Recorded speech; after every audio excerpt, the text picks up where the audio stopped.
नमस्कार, मैं रिपोर्ट कर रहा हूँ भारत 2047 से।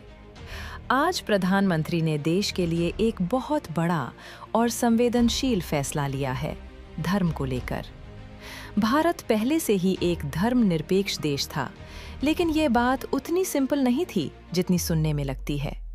इसी वजह से सरकार ने ये साफ किया है कि भारत आगे भी धर्मनिरपेक्ष देश ही रहेगा, लेकिन अब हर व्यक्ति को बराबर अधिकार मिलना चाहिए। और सबसे बड़ी बात, किसी को भी धर्म के कारण कोई प्रॉब्लम नहीं होनी चाहिए, जैसा कि अब तक होता आया है। अब से देश में कोई भी नया मंदिर, मस्जिद, गुरुद्वारा या चर्च बिना परमिशन के नहीं बनाया जाएगा। जो धार्मिक स्थल पहले से मौजूद हैं, उन्हीं जगहों को बेहतर बनाया जाएगा।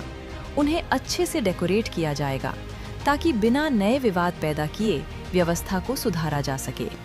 सभी गॉड प्लेसेस को अब 3 कैटेगरी में बांटा जाएगा।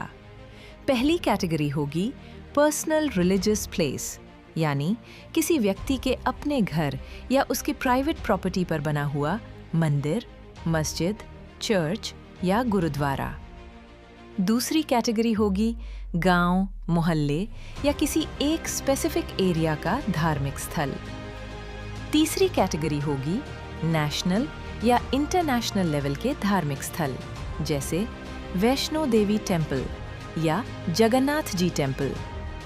यही व्यवस्था चर्च और बाकी सभी गॉड प्लेसेस पर भी लागू होगी।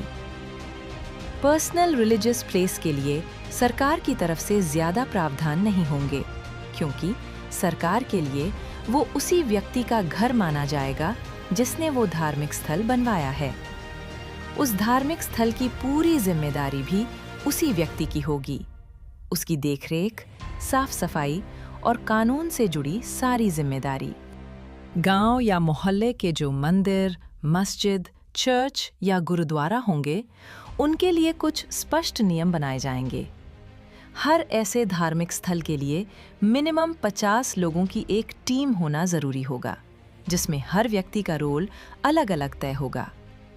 उस धार्मिक स्थल का एक रजिस्ट्रेशन नंबर होगा और उसके नाम से एक बैंक अकाउंट भी होगा, जिससे हर लेन देन पूरी तरह क्लियर रहेगा और किसी भी तरह की मनमुटाव या शक की भावना पैदा नहीं होगी।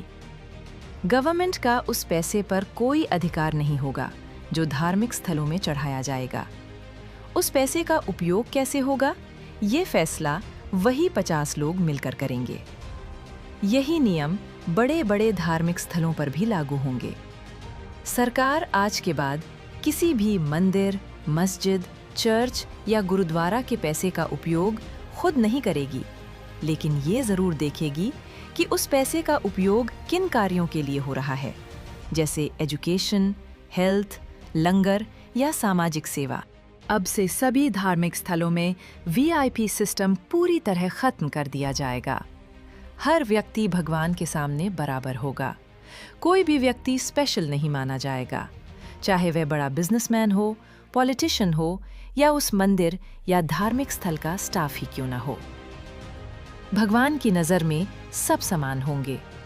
हर धार्मिक स्थल के आसपास 250 से 500 मीटर तक उसी धर्म को मानने वालों के हिसाब से बिजनेस की अनुमति होगी।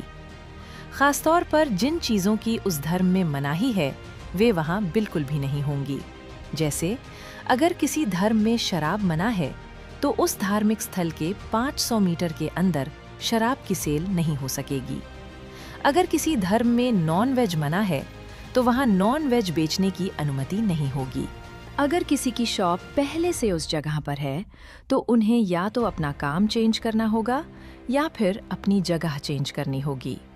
इस फैसले का मकसद किसी को नुकसान पहुंचाना नहीं, बल्कि सभी धर्मों की भावनाओं का सम्मान करना है। कोई भी व्यक्ति किसी भी धर्म का या किसी धर्म को मानने वाले व्यक्ति का अपमान नहीं करेगा, किसी भी तरह से, चाहे पैसे का लालच देकर या किसी और तरीके से। जबरन या धोखे से धर्म परिवर्तन कराने की अनुमति नहीं होगी। अगर कोई भी व्यक्ति या समूह इस व्यवस्था को खराब करने की कोशिश करता है, 2 धर्मों के बीच मतभेद पैदा करने की कोशिश करता है या किसी भी तरह का करप्शन करता है, तो उसे सजा सभी लोगों के सामने दी जाएगी। और वह सज़ा कठोर से कठोर होगी, ज़रूरत पड़ी तो मृत्युदंड तक। भारत 2047 में धर्म आस्था का विषय रहेगा, राजनीति और नफरत का नहीं।